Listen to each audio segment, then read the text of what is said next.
One day I'm gonna be everything I wanna be. I don't let it get the most of me.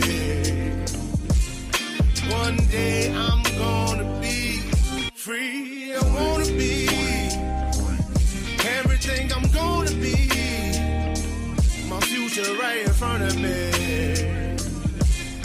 One day I'm gonna be free. I wanna be free. Then let me be free. From the depths of darkness, a voice emerges. A host with a fire burning in his soul. With a heart, steel, and a spirit unbroken. He rides on two wheels, ready to claim his throne.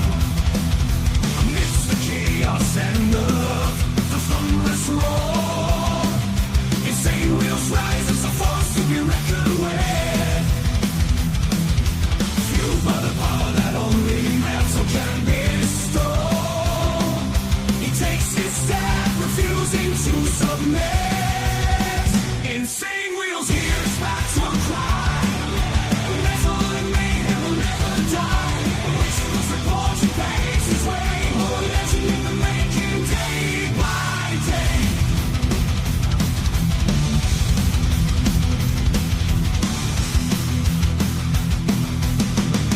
Much love, honor, and respect to all of you legends. It is a beautiful Friday morning. Let's get it, man. Great to see everyone in the chat, man. I'm always honored to be able to do this Monday through Friday, and of course Saturday morning for members only, which is going to be tomorrow morning. So we got a lot to discuss this morning. Iran war update, U.S. and Israel strike, as well as Waltz is to testify today. I'm not sure if we're going to be able to actually pull any of that up today. I think that's going to be kind of ongoing. But at least you guys know it's happening. And then we have Mullin DHS nomination advances. Well, shit. All right, so let me go ahead and give you guys a chronological breakdown of what we're looking at this morning. And we're looking at Iranian missile strikes oil refinery in Israel. Saw that shit coming. And then we have Trump yesterday, while he was with... I think it was yesterday or the day before. I can't really remember if it was yesterday or the day before. But nonetheless, they put it out, like the actual video on mainstream media of Trump having that bilateral meeting with the Japanese prime minister. And it's pretty fucking funny, actually. I'm not going to lie. It's pretty great. I got a certain clip that I want to show you guys, and probably a lot of you guys have heard about it on social media. If you guys are on social media, I just wanted to go ahead and show you guys that here in a minute, though. And then we have Bibi Netanyahu says, the claim is ridiculous that we dragged U.S. into this war. Now, I think that is a question that is being proposed to Netanyahu. I'm not very sure. I actually haven't watched it yet, so I'm just going based off of the title name. And then Iran war, Pentagon seeks $200 billion in additional funds. We talked about that yesterday, and we saw exactly what was being asked of. The Pentagon basically went to the White House / Congress for another $200 billion siphon, or funding. So then we have Iran war. Trump considers sending, quote, military reinforcements to the Middle East. Now, of course, that was not something that was ever off the table, and I was always saying along this way, I hope that we just don't send anything more than what we already have there and no boots on the ground. That's the way I look at all of this. So, and then we have Middle East latest. Hegseth warns that U.S. military controls Iran's fate. And actually, that is pretty true. That is pretty true. Then we have CENTCOM says F-35 jet forced to make an emergency landing after Iran combat mission. Now, luckily, Hal Kempfer is going to be on that one to go ahead and give us a breakdown of what actually happened there on the F-35 jet being forced to make an emergency landing. Then we have a terrible, terrible thing that just came out 30 minutes ago, by the way, everybody. Breaking news, Chuck Norris is dead at 86 after hospitalization, man. That is terrible. So that's what we're looking at this morning, and we're about to get into all the craziness. First, let's go ahead and do our call to actions, and then we'll say hi real quick. We got to briefly do that, and then get right into these stories, man. Make sure you guys hit that like button, by the way. It helps out the show immensely, and it's free to do so. Double tap that screen if you're on the vertical side. I very much appreciate that. Also, hit that subscribe button. This is what we do Monday through Friday, and then, of course, members only for Saturday morning, which is tomorrow, by the way. Speaking of membership, please consider becoming a member. Starting only at $3.99 a month. We're making sure we're not breaking the bank out there with anybody, but check it out. This is what allows us to keep these lights on as well as be on these airwaves. So thank you guys for becoming members and then staying members. Little side note here, follow my Instagram at BallValveTV, where I post everything behind the scenes of not only my life, but as well as the show, Millennial Food Time, breaking news, as well as the campaign trail. It's a great way to get a hold of me one-on-one as well. We have a Discord server for all of you legends, by the way. Go into the video description down below of any live video, and that's where our invite link is for the Discord. That's where all of us in the IWF hang out after the show and bounce questions, memes, whatever, it doesn't matter. Also, listen, we're going to be shouting out all super chats, super stickers, gifted memberships, and membership signups. So, of course, we're going to present it live and shout it out onto the show. But if you guys would like to skip that YouTube 30% brutal cut that they take from your hard-earned cash, by the way, we have these platforms that you guys can donate to, scrolling around the screen somewhere. And I will read out loud your donation, where I get to have 100% of the proceeds, by the way. And I'll read it out loud just like a super chat. So I've got my email up. I'm scanning it at all times. And we're pretty much going to get right into it, man. So let's go ahead and see who's here for the morning. We got Rabbit of Chaos as well as Tiffany. We got Gary in the building. We got Prez as well as Charles Darwin from Down Under. Great to see you in the chat. We got Miss Lotus as well as Brother Straight Jacket. Great to see his Sicko Smoke. Actually, 6'7" Smoke now. We got Liquored Up with Poncho. Good morning, kind sir. Great to see you. Hopefully you're enjoying the morning as well. We got TJ in the building. We got Seymour Cannabis as well. Good morning to you guys. Brother Steve Easy saying double tap that screen and give a like for Mike. That's a fact, Jack. All right, scrolling on down. We got Are We Not Men? Good morning. Great to see you in the chat as well, bro. We're making our way down. We got SST as well. And Sick Bastard. Yes, sir. Great to see you. And we're scrolling as fast as humanly possible. I'm sorry, guys. Chuck Norris, beard never dies. That's true. All right, we're going to get right into the craziness. Let's go ahead and break this down.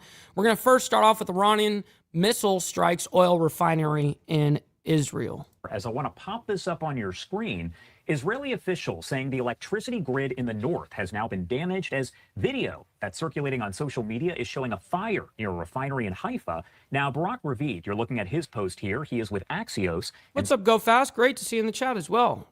Happy Friday to everybody. Breaking, Iranian missile has hit an oil refinery in Haifa. Again, at this point, we don't have a lot of information, but we do continue to follow all of that, and we'll keep you updated as we get additional details. Also want to take you out to this video right here, as Israel's military releasing footage after striking Iranian targets in the Caspian Sea for the first time ever. Lieutenant Colonel Nadav Shoshani, the spokesman for the Israel Defense Forces, saying a short time ago the strikes hit dozens of targets there. He says that includes Iranian naval vessels, including missile ships. You know what's crazy is we have, well, in particular, Israel and the United States have such high quality shit. You know, their equipment, their munitions, all that shit. But then you look at a camera like this, and it's like, yo, why is it so garbage? Vessels and guard ships. A port command center where Iranian Navy forces controlled naval operations and central infrastructure. Brother Carney Vanguard, shout out to my man, and thank you for hanging out with us this morning. I think you sent us a raid. Yes, you sure did. So I very much appreciate that, by the way, Carney. Used for vessel repair and maintenance. Again, this is video there provided by the IDF, and it shows the explosions as those strikes were underway. Okay, right now, I want to take you out to this live look that we do have over the Capitol here, as Secretary of War Pete Hegseth says that anyone who replaces a top military leader in Iran won't be in the role for very long. During an update to reporters earlier today, Hegseth explained, quote, the last job anyone in the world wants right now, senior leader for the IRGC. We're hunting and striking death and destruction from above. Iran's air defenses flattened. Iran's defense industrial base, the factories, the production lines that feed their missile and drone programs, being overwhelmingly destroyed. We've hit hundreds of their defense industrial bases directly. Their ability to manufacture new ballistic missiles has probably taken the hardest hit of all. Ballistic missile attacks against our forces, down 90% since the start of the conflict. Same with one-way attack UAVs. Think kamikaze drones, down 90%. Now, the Iranians will still shoot, we know that, but they would shoot a lot more if they could, but they can't. The last job anyone in the world wants right now? Senior leader for the IRGC or Besiege. Temp jobs, all of them. Again, that was Secretary of War Pete Hegseth that did earlier on today. It was brought that to you. Now that's a good camera. Now, General Dan Raisin Kane, the chair of the Joint Chiefs of Staff, revealed that American forces Damn, look at that one. more than 90 targets on Kharg Island, which is vital to Iran's oil network. General Kane explaining the U.S. targets included all of the island's military-only infrastructure, like air defenses, a naval base, and mine storage facilities. He added that U.S. forces are attacking deeper into Iranian territory. Oh, that fucking sucks ass, Steve Easy. That's a terrible morning. Dropping those 5,000-pound bunker buster bombs we've talked about into underground weapon storage facilities. Now, the U.S. also using Warthog attack planes to hunt Iranian boats in the Strait of Hormuz and Apache helicopters to strike Iranian drones. Now, as I'm going to be honest, those Apache helicopters, they're fucking sick. always, there is a lot to discuss here, so I do want to bring in Jonathan Saye. He is, of course, with the Foundation for Defense of Democracies and always joins us to break down the latest. Jonathan, thank you so much for being here with us today. Yeah, it's interesting, Jimmy, that she's been wanting to show herself more often. Usually she tries to hide away because I'm loud, and so when I'm speaking on here, I've got the headphones on, I got, things I'm talking over, got sound effects and all that shit. So I'm naturally a loud talker, but when I get on a show like this, yeah, she's like, man, fuck that, I'm going under the couch or going to bed. Hi, Josh. It's great to be with you again. And first off, I want to start by asking you a little bit about the fact that in Haifa, we have learned that this Iranian missile, maybe several, have apparently hit this refinery or nearby. What do we know about that, and how significant is that?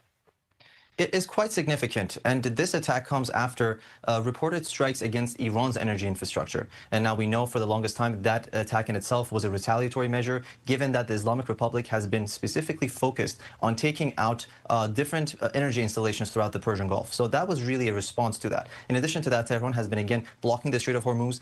So this has been a measure, this has really been a new theater in the war, that the focus is also shifting, going beyond just military and repression, and there's an economic battle, targeting one another's economic infrastructure. And for the implications as to what happened in Israel, it is quite significant. This country has been dealing with war for years now. I think the populations of both Iranians and Israelis are increasingly getting at war fatigue. So we're really reaching a point where we need to move forward with a more... Yeah, Frank, she's right here, right above my head right now. More decisive decision-making as to how we envision this war to carry on. What is the long-term strategy here? And of course, there to the right-hand side of your screen, that is some of the video here coming in from the IDF. They're saying, of course, that they have struck the Caspian Sea, the Iranian vessels there. How significant of a move is that as you take a look at all of this as a whole? It's brutal. It really tells you that this campaign has thoroughly, effectively decimated the Islamic Republic's naval force. But that said, when we raise... Over 101 ships now, 101 ships, and it may be even more by now. Alarms about the regime's boat capabilities, naval assets. We're mostly talking about the Persian Gulf. What's up, my man KP in the chat, as well as chatting with Stacks. Good morning to you guys. Hopefully you're enjoying your Friday morning so far. Definitely know that we are. In the Strait of Hormuz. The Caspian Sea, geographically, is really far from that area. It is still significant that they were able to take out some of these targets. Many were not really predicting Israeli strikes to go as far as the north, near the Caucasus Mountains. But again, on a military level, it tells you that the Iranian skies are open for operations. But when it comes to destroying Iran's naval asset, the focus and the implications of major change would come from the Persian Gulf and the Strait of Hormuz. But that said, the Caspian Sea front was still an area that they produced a lot of material. They repaired a lot of ships. So the implications are still there, but the focus is on the south over the north. Okay, so we did see what they did, but I want to see what Iran did to the oil refinery in Israel. That's what I really care about. That's why we clicked on here. But let's see if we get any update from it. Oh, it looks like we got some update. And let's see. Concluded that statement by saying, let's see how you react, addressing the Iranian people. So he is very well aware that ultimately comes down to the masses in Iran that are anti-regime to take to the streets. So the question is how... This is Central Command talking about the boats they bait, or the ships / boats that they blew up. We're facilitating that. There's a division of labor between Jerusalem and Washington. Seems like Israel has been leading a lot of the repression apparatus front, taking out some of these besieged commanders. But I think the next phase for us would be interesting to see whether there's going to be any efforts of arming the Iranian populace, or if the hyper-local strikes would go higher in numbers. So far... Yeah, but that's all speculation. I don't care about speculation. Anyways, we're going to move on from that. We have plenty of stuff on the update of Iranian war. So Just give us a minute. We're going to redirect your attention over to Trump. He had a bilateral meeting with the Japanese prime minister, by the way. I think that was yesterday. It might have been the day before. I can't really remember. My days get collided. But nonetheless, there was a bombshell that Trump made during this bilateral meeting. And I'm going to be honest, those are the times that I actually do enjoy Trump. You know, when he just says it like it actually fucking is. I actually appreciate shit like that, but it's very few and far between anymore. But this motherfucker, he did drop a bomb yesterday or the day before, whatever it was. Of course, now Japan and US are very good friends. But one question: why didn't you tell US allies in Europe and Asia, like Japan, about the war before attacking Iran? So why didn't you let us know that you were going to go fuck up Iran before you did it? That's the question. we are very confused about. We are very Japanese confused. Well, one thing, you don't want to signal too much. You know, when we go in, we went in very hard, and we didn't tell anybody about it because we wanted surprise. Who knows better about surprise than Japan? Oh, shit. Hey, why didn't you tell me about Pearl Harbor? Oh, my God. Why didn't you tell me about Pearl Harbor, motherfucker? Okay, right? Listen to everyone in the room. They went, ooh, and then dead silence. You tell me about Pearl Harbor, okay? Right? He's asking me. What's up, Blair? No, you believe in surprise, I think much more so than us. And we had to surprise him, and we did. And because of that surprise, we knocked out, the first 2 days, we probably knocked out 50% of what and much more than we anticipated doing. So if I go and tell everybody about it, there's no longer a surprise, right? Okay, one more figure. And that's all I cared about was that little exchange right there, man. That shit was epic. All right, we got to move on, though. We got to move on. Here we go. Bibi, on this whole thing, Bibi Netanyahu, I believe there's a reporter that says ridiculous that we dragged U.S. into this war. I think that's the way it's being looked at right now. I can only tell by the title. I haven't watched it yet. We're going to figure out what's happening here. This was yesterday. Well, I think we have concrete goals, how to do it, how to end it. We want to, as I said, decimate the ballistic missile program, which we're doing, decimate the nuclear program, which we're doing. What's up, Two-Will Jesus? I think that those are goals that are achievable, but I'm not going to put a schedule or a stopwatch on it. I think we have goals that have to be achieved, and we're not counting the days. But I will say this. Yeah, she's a super, super rare cat, man. Getting a orange cat that's female and long hair combined is like super rare. But she's awesome, man. I love that cat. This canard that we dragged the United States into it is not just a canard. It's ridiculous. It's just ridiculous. I mean, why is he talking so low? I think President Trump say it with the chest, motherfucker. We got Beezer in the chat. Good morning to you. Great to see you in the chat. Said it as well many times. There's always a danger in acting. But in conditions of existential threats, there's a much greater danger in not acting. What do you think would have happened if America did not act now? Just imagine what would have happened. In a few months' time, no more than a year, Khamenei, still alive, would have ordered the beginning. Hey, he just said, I'm still alive. Did you hear that shit? Still alive, by the way. Khamenei, still alive, would have ordered the beginnings of the new. I thought he was talking about himself at first, but he was actually talking about the opposition. My bad. Nuclear program and the reconstructed ballistic missile program to move underground. Now, it'll take them a little time, maybe a few years, but you can't reach those programs. And they develop intercontinental ballistic missiles, okay? That means missiles that can hit Yeah, motherfucker was just hiding. Chicago and New York and Florida and Texas and California. Oh, but they don't have it yet. That's what people said. Right, let's wait. No, That's a great question, Steve Easy. Valid question. He's probably back there somewhere. let them do it, just wait and let them do it. You won't be able to do it. It's the Yeah, last in the moment. very beginning of this whole speech, yes, but we're only taking a clip from his speech. On the actual speech, he did say, hey, I'm still alive. You know what I It mean? takes a little time. I mean, What's up, Hardwire? we Good had a morning. few months to prevent them from doing it and to just decimate these industries and perhaps achieve this transitional government in Iran. So you'd sit back and you say, well, it's not going to happen in the next Thursday, so let's not act.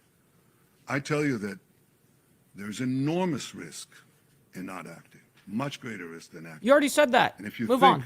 that the oil markets are in trouble today, think of Iran with nuclear weapons and the means to deliver them. Then think of the blackmail that you would endure. You said I didn't exactly we're ask gonna go to that. the next question. Oh, they're trying to cut that motherfucker off quick. As soon as the guy was like, hey, by the way, you didn't answer anything I just asked. Somebody, some bitch, got on the, okay, by the way, next question. No, you're just trying to fucking protect here. Okay, we're gonna go to the next question. No, I think it's only fair. This is a serious subject. What is This is a serious subject, he said. Damn straight. Go ahead. Go ahead, ask. There are oil fields around the world that are burning. Gas prices are going up. The war is popular here in Israel. Is not popular with many Americans. My question was, how do you see this ending? Not why, not even when. What do you imagine the day after? Well, we have achievable goals, and I'm not going to speak about the full battle plans that we have with the United States. We're well coordinated with them. I will say this, that once we achieve our goals, then I have argued, I think, and Americans understand this very well because we're real partners. I think that what has to be done is to have alternative routes.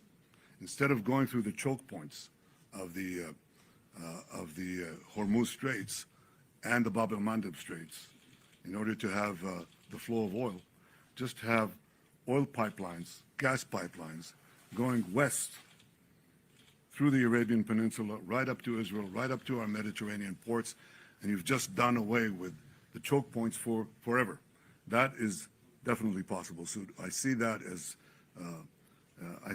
a real change that will follow this war. But I also see this war ending a lot faster than people think. What's up, Zip Tie? Great to see you in the chat, by the way, and thank you for that. Make sure you guys double tap that screen if you're on the vertical side. We have well over 300 people in here combined with both of these streams. Hit that like button if you guys are on the horizontal. Listen, you guys don't have to like the craziness that's happening, but you guys can like it for me and what we do here, so thank you for that. I think you have to, in war, you have to grit your teeth. Churchill said that democracies suffer from the slumber of democracies, as he called it. And they only wake up, he said, they may wake up only when they hear the gong, the jarring gong of danger, is the way he put it. Well, you're hearing the jarring gong of danger. The jarring gong of danger is Iran gets nuclear weapons and ballistic missiles. That's not a jarring gong. That is an apocalypse. Don't let it happen. And the function of leaders is to stand and tell people the truth, even when things are uncomfortable. That's what you have to do. And you don't always see the danger in time. But leaders are tasked with the task of seeing danger in time and acting on it. And I hope that in time, people will see the wisdom and the courage of President Trump's decision and his leadership and the fact that we're working together. So America's this, just for full transparency, this part happened yesterday. We do a chronological timeline of, in one single hour, we take basically the last 24 hours and we bring it up to present time right this second, essentially. So this part did happen yesterday. For Israel, America is fighting with Israel for a common goal, to protect our future, to protect civilization against these barbarians. SST, I got you. Next question, one question, Guy Azriel from I-24 News. Thank you, Prime Minister. Guy Azriel, I-24 News.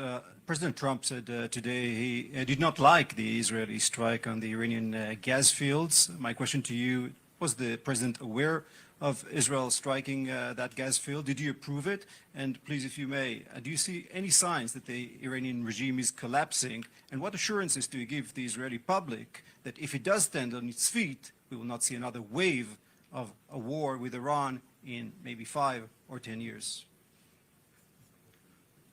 Well, I'll Quick say answer. two things.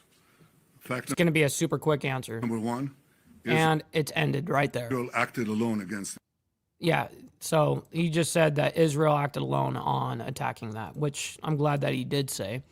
Iran war, Pentagon seeks another $200 billion in additional funds. Now, we reported yesterday while we were talking about the Pentagon, actually, when Hegseth and General Kane were giving a speech or whatever, and we discussed that yesterday. So let's go ahead and bring this up. It is a more in-depth what this $200 billion is and what it's for. And essentially, the Pentagon is asking the White House / Congress for another $200 billion. We want to now continue to get updates on the war in Iran and some of the latest demands from the Pentagon for more money. And then also, what about the thought of possibility of boots on the ground for U.S. American forces? So we want to break all of that down for you right here on Live Now from Fox. I want to bring in our next guest to help do that from Politico, Paul Mc. Yeah, Bonnie, I'm America only. So Team America and not fighting somebody else's war. Does that clear it up for you? Larry, great to have you on covering the Pentagon. And first off, I want to talk about this new... They need to fix his popping on his microphone over there.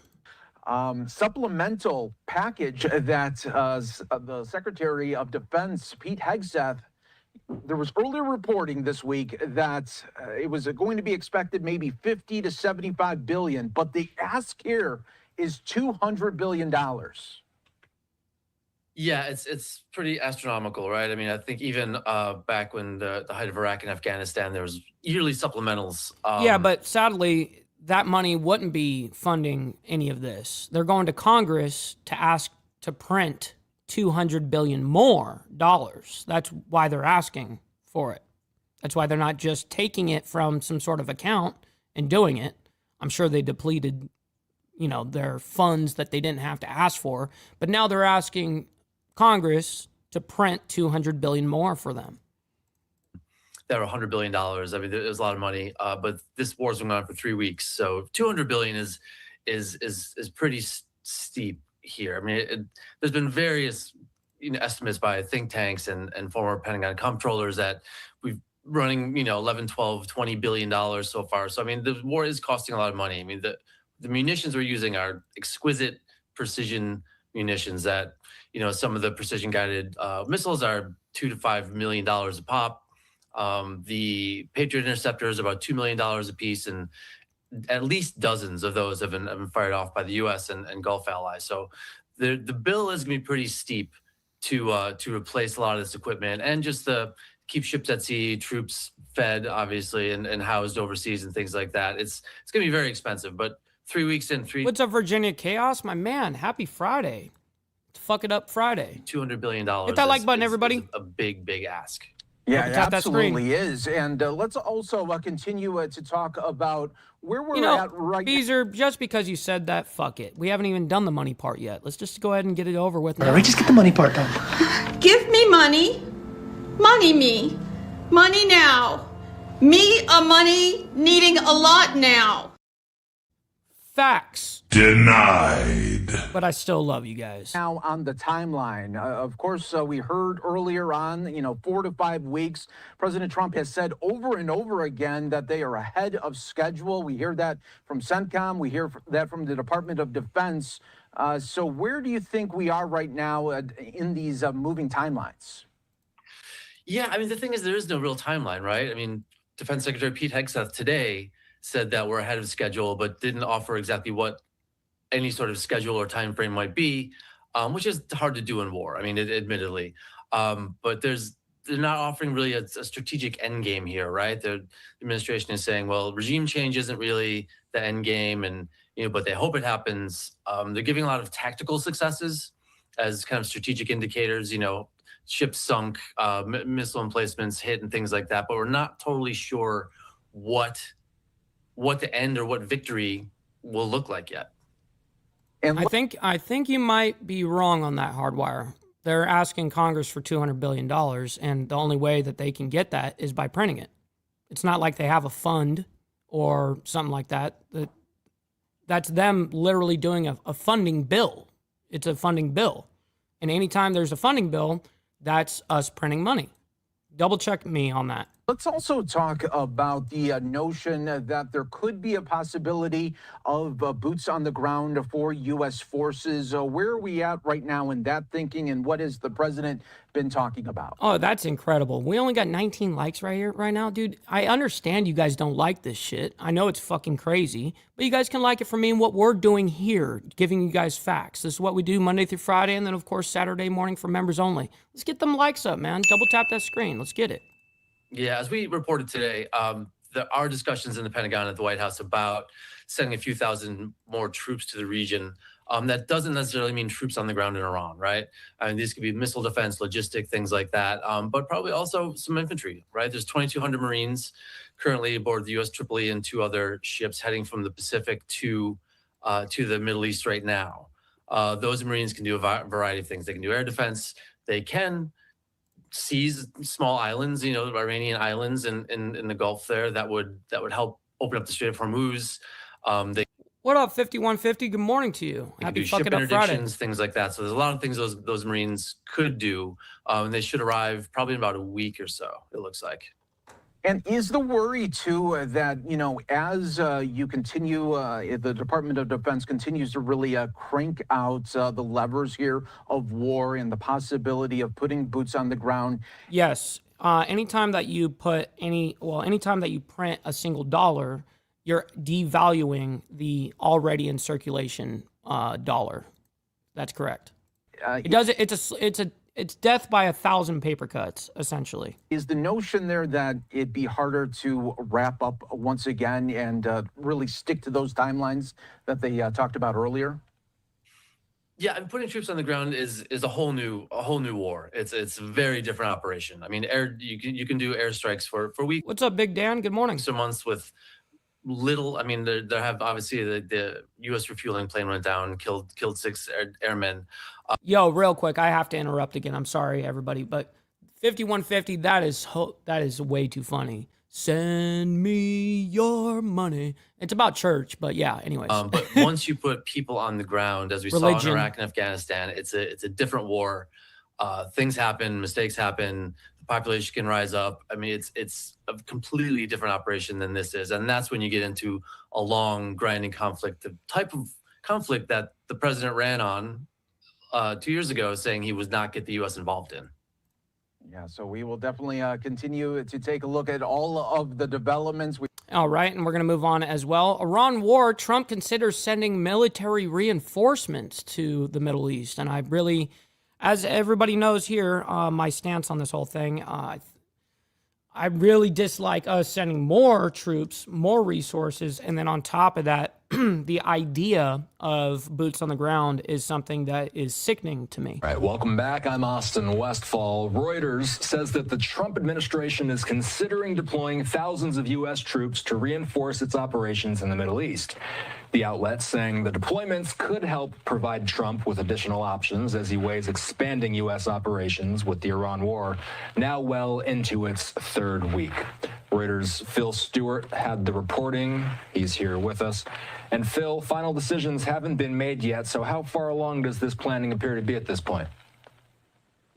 Is pretty mature, and the discussions are the big question. How close is the president to deciding not just about what that is hilarious, Virginia chaos, whether to deploy these forces. We get the sense that the reinforcements are sort of inevitable as this operation carries on. But really, what is he going to do when it comes to these goals? Hey, Diane, I very much appreciate that, by the way. Hopefully you enjoy your stay here. That haven't really been incorporated into military planning yet, or into military actions yet, like securing the Strait of Hormuz, potentially occupying a key island that is crucial for Iran's oil industry, and whether or not it's going to go after, whether the U.S. is going to try and secure Iran's stocks of. I got you, Steve.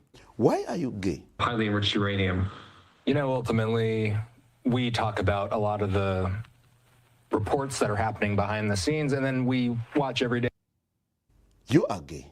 President Trump live at White House press events. So there's kind of this if you will, a gap between the public messaging versus what we're hearing behind the scenes. How would you describe that gap as far as boots on the ground goes?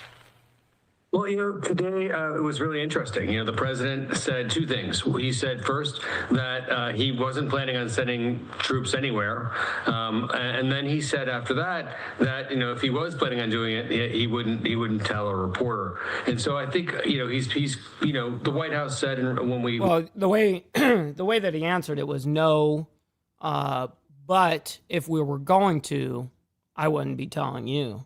When we asked them about the story, that happened yesterday. That they're keeping the president keeps his options open, and I don't think you heard very much different today from the president. He just said at this moment we're not sending anyone we're not sending anybody anywhere because he hasn't decided on that. And then secondly, if he did make a decision to have a major change in policy or plans, he wouldn't announce it like that. He would probably use the element of surprise or try and incorporate it into planning in a way. I very much appreciate that, Alwine. And yeah, man, we're doing this head down, focused Monday through Friday, and then Saturday morning for members only. It's everyday grind, bro. That wouldn't be revealed, kind of off the cuff at a press event. Do we have any level of clarity about where U.S. troops are being considered for deployment? Interesting, Would this be Hardwire. off the shores of Iran near the Strait of Hormuz? Would this be up further north toward Karg Island? Do we have any indicators? So, the discussions are on those 2 points, and what we revealed in our reporting was that there is actually discussions and planning around the idea of deploying U.S. ground forces or U.S. forces. There might be Marines along the coasts of on the shores of the Strait of Hormuz to help ensure. Stop the cap. Sure that ships aren't attacked by kind of short-range rockets, and then also the question about Karg Island is a live one because we saw this week a real escalation in attacks and counterattacks on Iran and Gulf infrastructure, energy infrastructure. Okay, we're gonna leave it at that. Let's go ahead and see if we get any specific exact amount here. That's actually what I'm waiting for, is to hear if they're going to be deploying more troops, how many that would be if they happen to have that. And it didn't look like they do have that. It's being considered.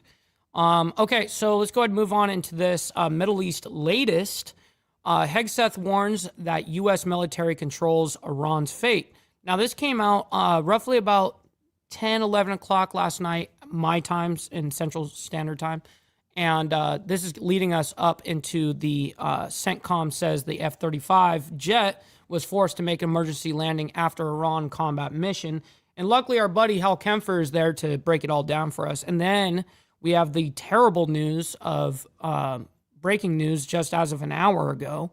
Chuck Norris dead at 86 after hospitalization. Man, that's just absolutely terrible. Let's go ahead and bring this up and we'll discuss here.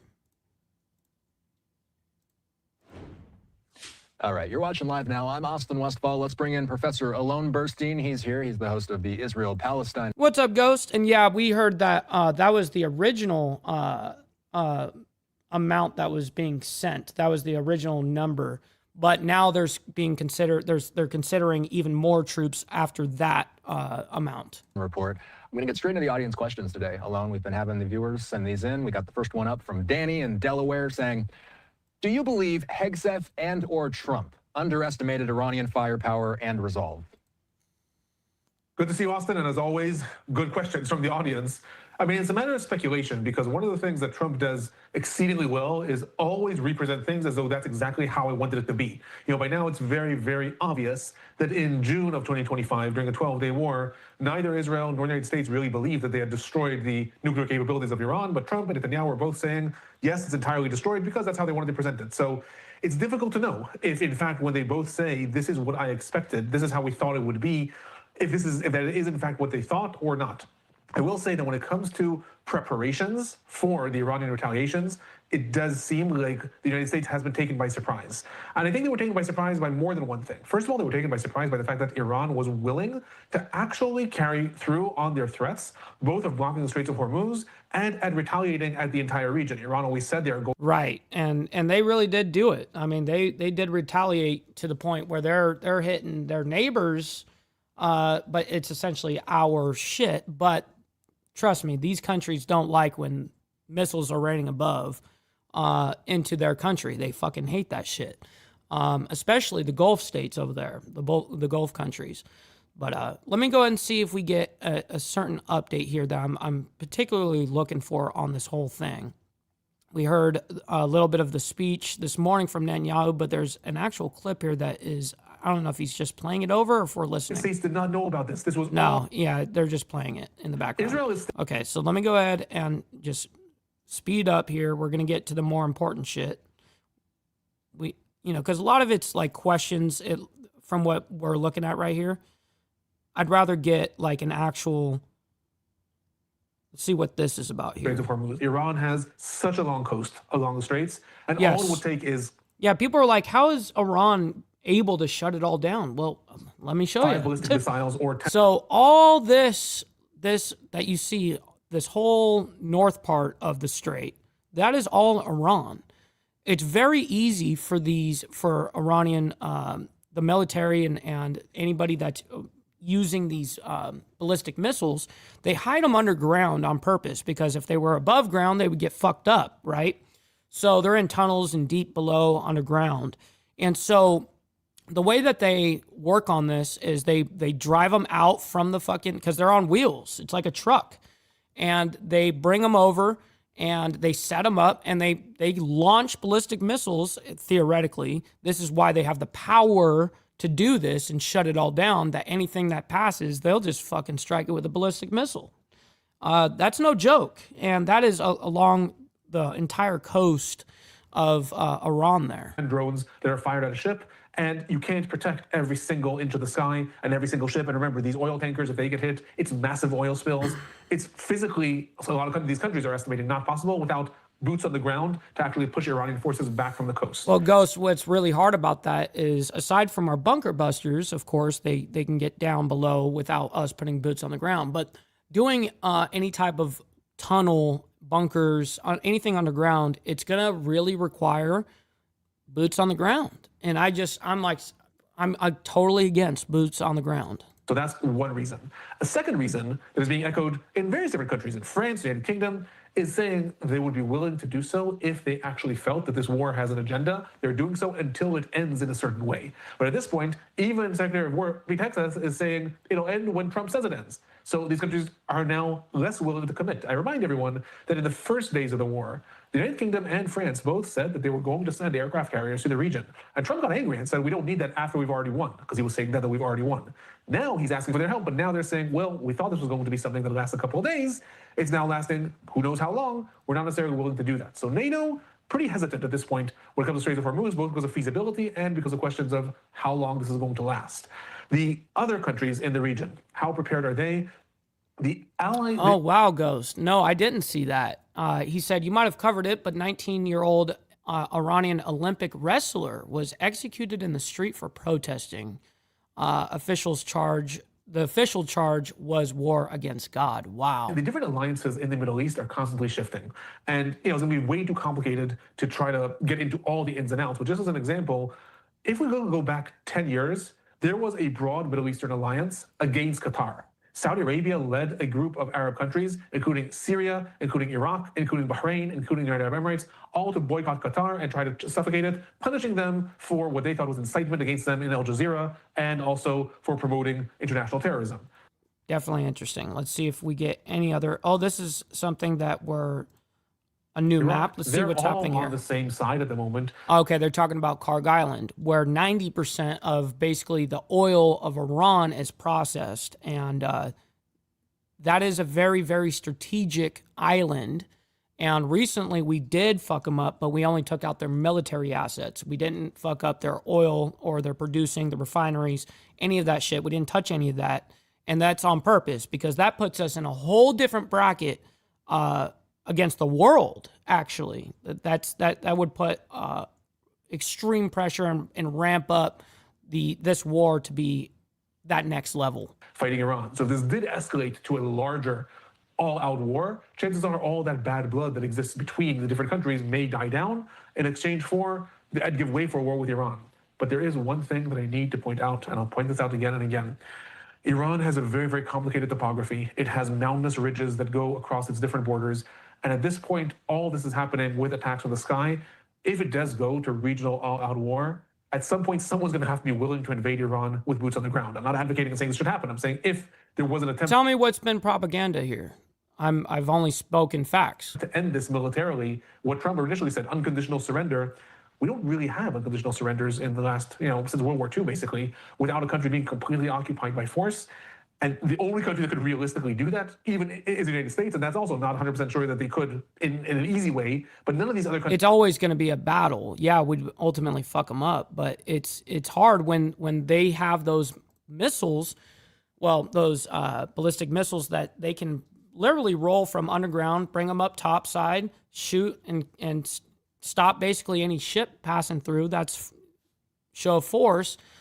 Even with that, they can always use, surprise on you, So anyways, so this happened late last night. I believe it was around midnight my time when this happened. CENTCOM says F-35 jet forced to make an emergency landing after Iran combat mission. Let's go ahead and discuss this real quick, and we'll bring it up. We got Hal Kempfert that is actually covering this morning. Welcome back. We are continuing to track the U.S. and Israel as they continue to hit targets in Iran, aiming to dismantle.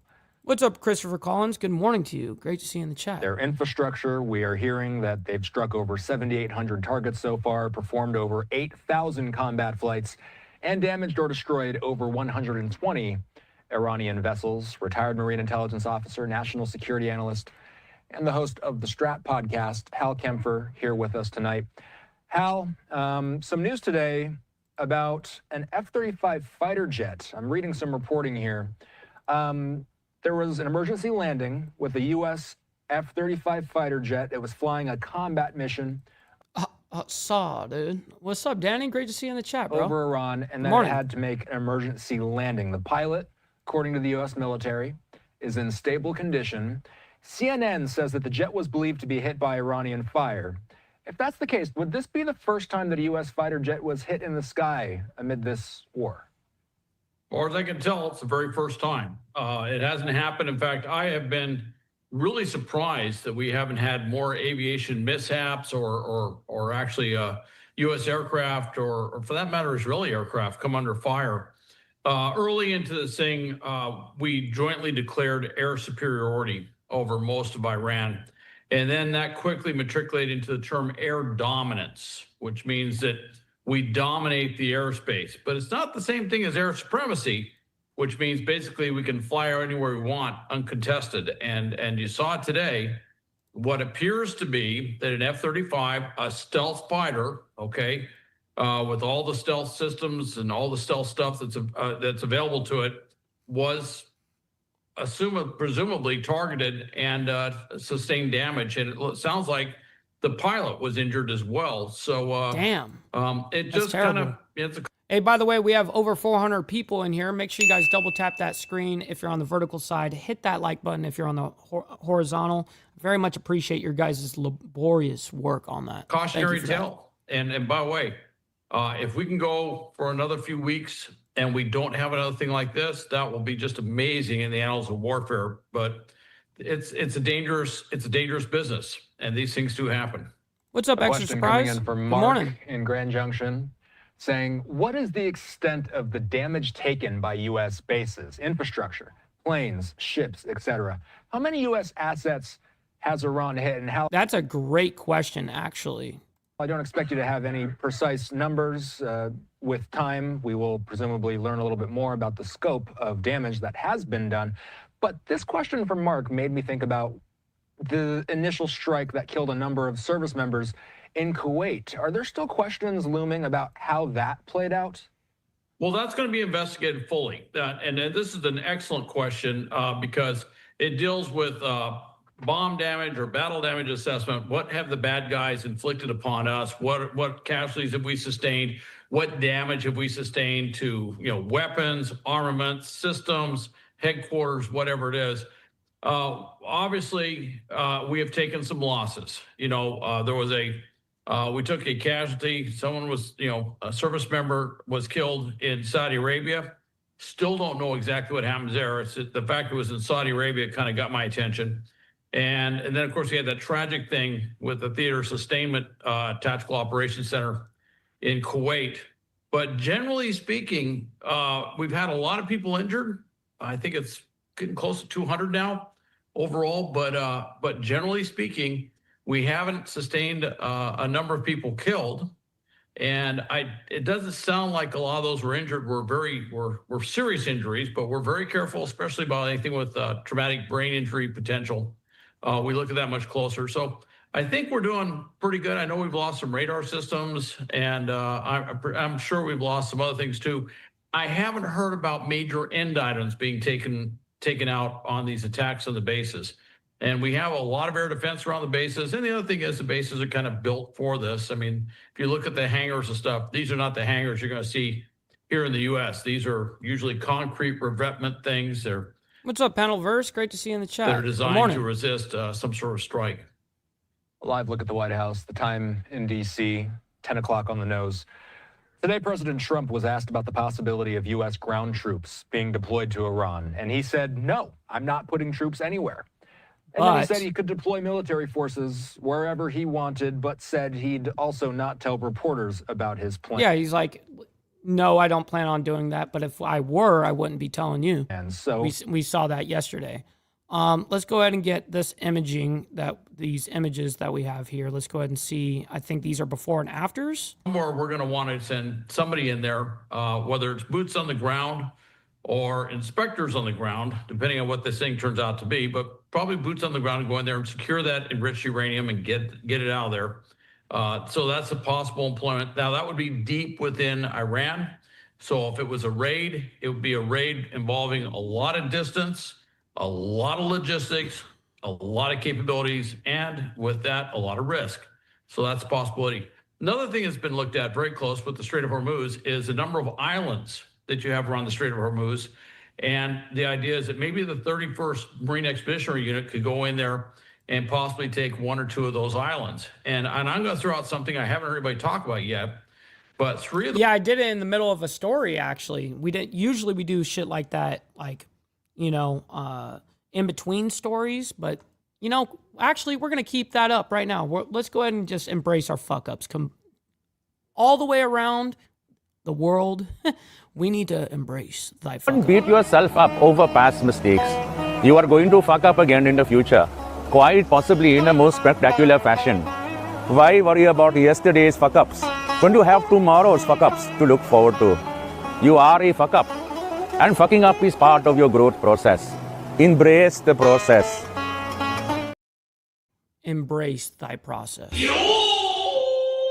Back to this. Those islands are actually claimed as sovereign territory by the What's up, TVT? UAE. Good morning. That has been a dispute that goes back to the Shah's time in the early 70s. They claim they own those islands. And the UAE just had its gas facilities targeted by Iran. And you're getting the impression that the GCC, Gulf Cooperation Council countries, might be more willing. In fact, Saudi Arabia was pretty clear that they might be more willing to get involved in this. I could see a situation where maybe the Marine Corps goes in, basically takes an island, and then we do a handoff to a GCC country to hold the island. Well, what did we tell you, Steve? You must embrace it. While we move on and get ready to attack another island. That's a very, very distinct possibility. That just all depends on how long this thing goes, though. Talking about the Strait of Hormuz, Joshua has this question. Why wasn't the strait secured in the beginning of the conflict? Or perhaps, Al, why wasn't some effort taken to secure? Well, because I already answered that whole thing with the whole aspect of ballistic missiles. Before the war broke out. We could do something like that. There really is no way to secure the strait. It is a huge area. That's exactly right. There's and Iran. You can't just secure it. It's on islands. It's across most of the strait, pretty much the entire strait, there I should say. And if you look there, you see the geography. There is no physical way to secure the strait. Even if we were to put a bunch of U.S. Navy vessels, all we would have been doing is putting them in harm's way for dubious gain. It really wouldn't have done anything. for us. The big thing now that you're saying, and you heard it when we're talking about some of the things like 120 or maybe 150 boats, ships have been taken out. What we're hitting now, where those big numbers are coming from, are these very small boats that the Revolutionary Guard Corps has in and around the Strait, and of course around the Persian Gulf and the Gulf of Oman as well. But they have these smaller boats, and so I mean they count. I mean, if you take out one of those boats, you take out one of those boats, you put it on the board, and you count it just like anything else. But I will say that depending on how long this goes, that could be it could be 120, 150. I would expect that in the coming days we'll see it getting to the hundreds. And depending on how long this goes, we're going to see it get over 1,000 and maybe into the thousands of small boats, because the Revolutionary Guard Corps has all of these small boats. And that's a big problem that we have in securing the Strait of Hormuz. But as a practical matter, there really isn't any military way to quote. If you think that whole thing is just 20 miles, you should think again. This is not 20 miles. Where are you getting that from? That maybe just this little tiny fucking spot is 20 miles, but dude, look at the geography. You could set up all the way around. You can set up ballistic missiles to hit anything in this strait. What are you talking about? In securing the Strait of Hormuz, but as a practical matter, there really isn't any military way to quote secure the Strait of Hormuz. It couldn't be done. The Turkish foreign minister was talking today. He said that Turkey is talking to Iran and the United States about ending. Kiefer, I got you. Why are you gay? The war. Is a third party necessary to get this war finished? And is a third party required to get this thing to the finish line in the same way that we're hearing the U.S. and other countries trying to play a mediator with the Russia-Ukraine war? We've heard of Egypt and Qatar being a third party with the Palestinians and the Israelis. For this conflict between the U.S. and Israel and Iran, is something like that necessary? Well, it's not absolutely necessary. Could it be helpful? Yes, it could be helpful. And I can see Turkey playing a role. The only issue I really see there is that if you look at the geopolitical dynamics of the Middle East, Turkey and Iran have a lot of differences. And in fact, a great many differences. Now, I will say they do probably agree on one thing, that certainly Turkey doesn't want a Kurdish sovereign territory in its country, and Iran doesn't want a Kurdish sovereign territory in its country. So they might have some dialogue on that level. But you also have to recall that Turkey has been fired upon by Iran. They have been actually the recipient of Iran's wrath in terms of its response to this whole thing. So could they play a role? Potentially. Does it provide another channel for dialogue? Yes. I don't really see this war ending, in the coming days, coming weeks, very possible. Coming days. No, if they're asking, the Pentagon is asking for $200 billion more, I can promise you this shit ain't going to be wrapped up quickly. Yeah, it just lets us know we're going to be there for a minute. All right, we're going to go into our very last story here. We have a very sad way we're going to have to end this morning. Just an hour ago, we have breaking news. Now, this is breaking onto media. I do believe he died yesterday, but Chuck Norris, dead at 86 after hospitalization. So let's go ahead and bring that up. We'll go ahead and discuss it briefly, and we'll set ourselves up for a raid as well. Welcome in here on Live Now from Fox. My name is Josh Breslow, and we are following some breaking news, a very sad breaking news update right now, as we have learned that legendary actor Chuck Norris has died at the age of 86. The information here coming in from his family a short time ago, and I want to pop this up on your screen. This is a post from TMZ reporting the news first, saying, quote, Chuck Norris has died at 86. We do have video right here that I want to pop up on your screen of some of his previous appearances that were filmed by our different Fox affiliates, as his family posted on his official page on Instagram, which has about 3 million followers. They said, quote, it is with heavy hearts that our family shares the sudden passing of our beloved Chuck Norris yesterday morning. While we would like to keep the circumstances private, please know that he was surrounded by his family and was at peace. What's up, Frogzilla? Good morning. To the world, he was a martial artist, actor, and a symbol of strength. To us, he was a devoted husband, a loving father and grandfather, an incredible brother and the heart of our family. He lived his life with faith, purpose, and an unwavering commitment to the people he loved. Through his work, discipline, and kindness, he inspired millions around the world and left a lasting impact on so many lives. While our hearts are broken, we are deeply grateful for the life he lived and for the unforgettable moments we were blessed to share with him. The love and support he received from fans around the world meant so much to him, and our family is truly thankful for it. To him, you are not just fans, you were his friends. We know many of you had heard about his recent hospitalization, and we are truly grateful for the prayers and support you sent his way.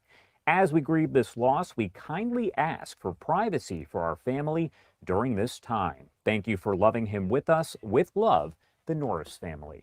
Again, Chuck Norris dead at the age of 86. His family confirming that in that social media post to his 3 million followers on Instagram. Yeah, there's a lot of sad things going on, man. A lot of, like, this whole war is sad. This whole thing with Chuck Norris is sad. It's been a sad news day, you know. It's been actually pretty sad like that the last week or two, you know. So listen, I can't thank you guys enough. Obviously, I cannot do this shit without you guys. I know that sounds cliche as fuck, but it's true, and I'm very honored to be able to do it. So listen, we're going to be back Monday morning for more of the World's Madness, but for you guys that are members, we do members only Saturday morning, every Saturday morning at 10 a.m., and we'll see you guys tomorrow, 10 a.m. Central Standard Time, by the way. And stick around for the raid. We're going to be raiding our buddy Chaotic Truth. He's live right now, so make sure you guys let him know that we're coming through with the Mike Ball raid. And until then, God bless everyone. We'll see you guys very soon. Much love, honor, respect to everybody. Peace. From the depths of darkness, a voice emerges, a host with a fire burning in his soul. With a heart, steel, and a spirit unbroken, he rides on two wheels, ready to claim his throne. Amidst the chaos and the thunderous roar, insane wheels rise as a force to be reckoned with. Fueled by the power that only metal can bestow, he takes his stand, refusing to submit.